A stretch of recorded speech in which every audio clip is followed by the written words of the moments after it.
Okay, Mona, it's time for you to leave, my mother-in-law said loudly. She spoke so loudly that it sounded like the roar of the sea bears in the harbor. We're going on a fancy cruise, just the four of us, right? I asked. But my mother-in-law didn't seem happy. Her face twisted into an even meaner expression. Did you really think someone like you, who can't even keep a house clean, could come with us on this cruise? How audacious of you. Take this money, Clark. A useless daughter-in-law like her doesn't need to have fun.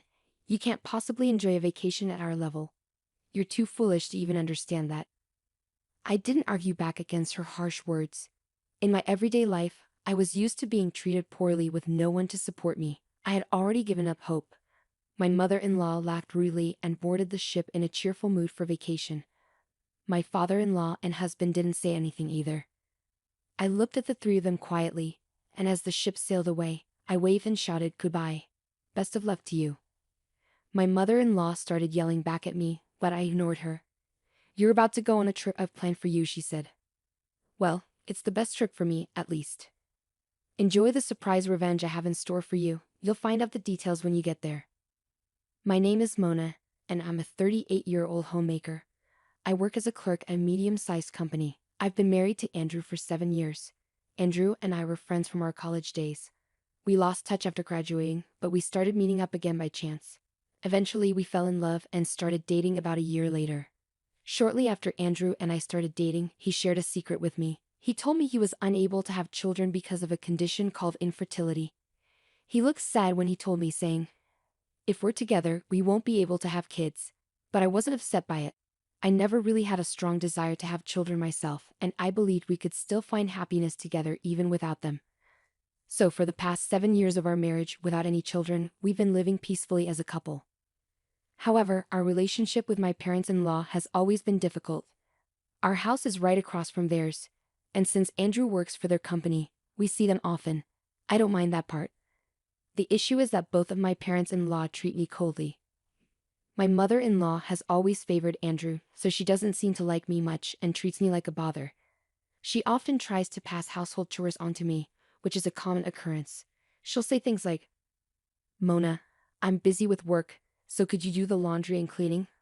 Or, "Oh, you don't have to cook. I can't eat the food you make anyway." When I explain that I also work full-time and it's hard for me to do everything, she gets angry. She'll say things like, "How dare you talk back to your mother-in-law? You're not fit to be my son's wife. Pack your bags and leave now." On top of that, my father-in-law is also set in his old-fashioned ways. He often says things like, "Mona, when are you going to stop working? You're getting older, so you should have a child soon." Or he'll criticize my education, saying, "What kind of schooling did you even get?" In any case, times have changed. You can have a happy home without children. But that's not the real issue. If I hear more of that talk, I'll call your company tomorrow and demand you quit your job to have a child. Dealing with my in-laws is tough because they're so set in their traditional views. I try to respond politely, but they often respond with even more criticism, so sometimes I just ignore them. Andrew acts like he's unaware of their behavior. He's gentle and avoids conflict, but that's not always helpful.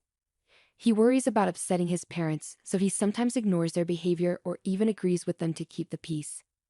I hate to admit it, but a big reason we haven't had children is because of Andrew's infertility. He asked me not to tell his parents, so I kept it to myself. But it hurts that he doesn't stand up for me when they criticize me. Despite all this, I still love Andrew. He's a good husband who even cooks dinner for me. When I come home late from work, it means we can go out and enjoy ourselves on weekends. Both of us love traveling and have explored many places during our 7 years of marriage. One day, my husband handed me a brochure. "Mona, wouldn't it be amazing to go on a luxury cruise ship? I've never been on one before, only on a ferry." That sounds like so much fun, but we don't have that kind of money right now. Well, let's plan for 2 years from now. We'll save up and work together until then. That sounds like a good idea. We should be able to save enough money in 2 years. Okay, let's do it. So we started focusing on saving money. We avoided unnecessary purchases and did our best to save every penny. Then, 6 months before the trip, my mother-in-law unexpectedly showed up at our house as usual. "Hey, I heard we're going on a luxury cruise. Have you booked it yet? If you don't hurry, you might miss out on reservations." I was surprised by her sudden question and asked her how she knew about our trip. Andrew, sitting across from me, sheepishly admitted, "Oh, I mentioned it to Mom. We'll be away for more than 10 days, so it seemed natural." "I get that. But if they find out before we book, they might want to come with us." I wanted to keep it a secret from them. But my mother-in-law kept talking. "Work might be busy, but it's important to have fun sometimes, right?" I couldn't believe it when my mother-in-law grinned and said, "Of course we're going. My husband will come too." It was shocking. I had wanted to go on this trip with just my husband, not with my in-laws. I looked at Andrew, hoping he would object. I couldn't remember the last time we had a trip together as a family, but Andrew remained silent, and I felt helpless. After that, my in-laws kept visiting and talking about the trip. I thought of asking Andrew, who had suggested the idea, to make the reservations, but he always dodged the conversation, claiming to be busy with work. About a month before the trip, something happened. Andrew went out for a business dinner and didn't return until after midnight. Worried, I grabbed the car keys to go pick him up. Just then, the front door slammed open, and Andrew came in. "I'm tired. I'm going to bed," he said, taking off his jacket and heading straight to the bathroom. I stayed up late, feeling anxious, but he acted like nothing was wrong. Feeling lonely, I picked up his jacket. Something fell out of the pocket. I quickly grabbed it. It was a small gift box with a message card tucked under the ribbon. Without thinking, I read the card, and what I saw shocked me to my core. "Thank you always, Andrew. I love you." My heart sank. As questions swirled in my mind, I couldn't shake off the uncertainty. Who had Andrew been meeting with last night? And who had given him this gift? What did that message really mean? Unable to sleep, I spent the night tossing and turning in the living room. The next morning, Andrew woke up nonchalantly with a big yawn. I confronted him with the gift box and message card. "What's this?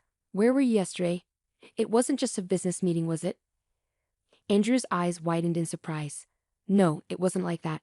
It's just that, thanks for helping her with work." "I see. It's quite a passionate thank you saying, 'I love you,'" I remarked. Andrew began stammering and repeating himself, trying to explain. "No, it's not like that. It's just..." Feeling frustrated with the situation, I decided to leave and go to work.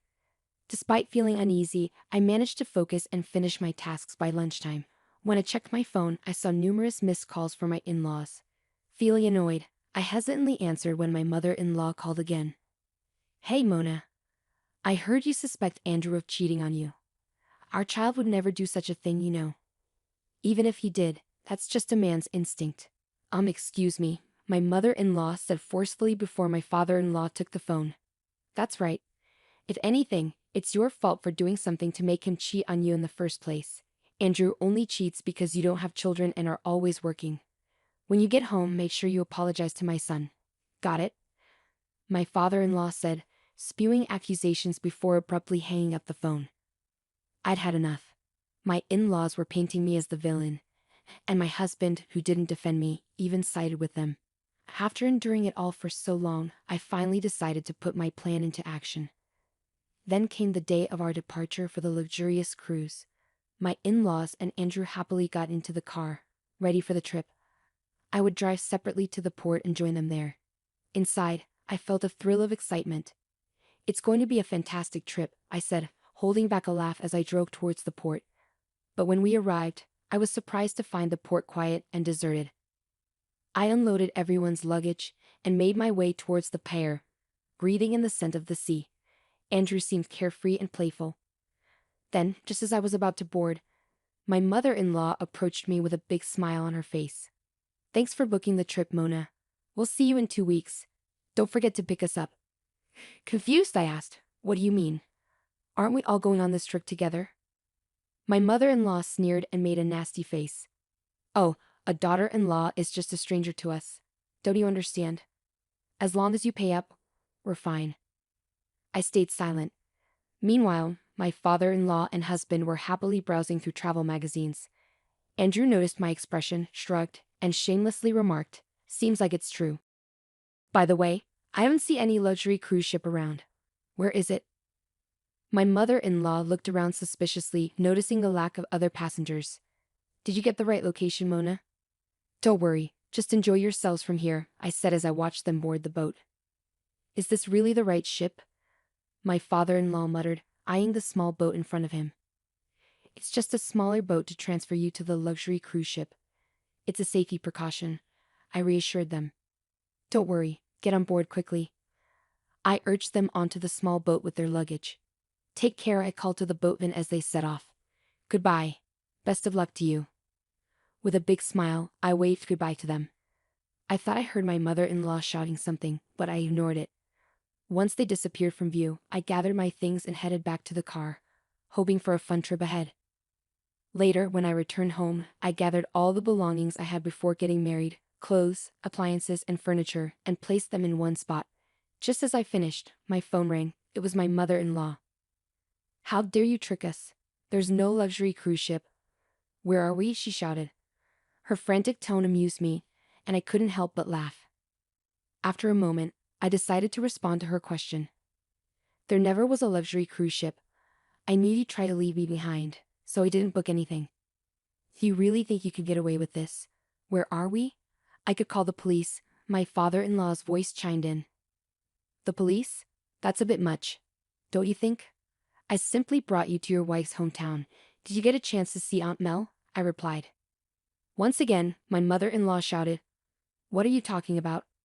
Aunt Mel, your older sister Mel. I spoke to her, and she suggested bringing you all there. She'll likely take good care of you, I clarified. Aunt Mel, who was like a mother figure to my mother-in-law, had a strong stance against dishonesty. Despite only meeting her a few times at family gatherings, we had always gotten along well. So, I decided to open up to her and share everything I had been going through with my in-laws and husband. As I had expected, Aunt Mel was furious but immediately offered her support.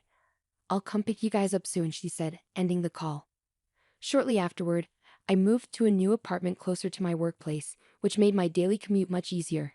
During the move, I collected evidence of my husband's infidelity. He had been careless, leaving behind plenty of proof. By the time I had settled into my new place, I had gathered enough evidence to support my divorce case. With the help of a lawyer, we successfully finalized the divorce. I also sought compensation for the emotional damage caused by the affair. The lawyer who met with my ex-husband, Andrew, reported that he looked devastated and exhausted. Meanwhile, Aunt Mel, a well-known sports instructor in the local community, had been keeping my in-laws and Andrew extremely busy from morning till night. They were now living a life as demanding as the one they had imposed on me. Aunt Mel mentioned that if they genuinely repented, they could be released from their duties. However, my in-laws' family business had practically gone bankrupt, and they had nowhere else to turn. But their struggles were no longer my concern. I simply hoped to never have to see them again. On a brighter note, I've recently met a kind and understanding man who accepts me, including my divorce and all that led up to it. Once his work becomes less hectic, we plan to get married. Although my journey to happiness has been challenging, I'm looking forward to a joyful life with someone who always prioritizes me.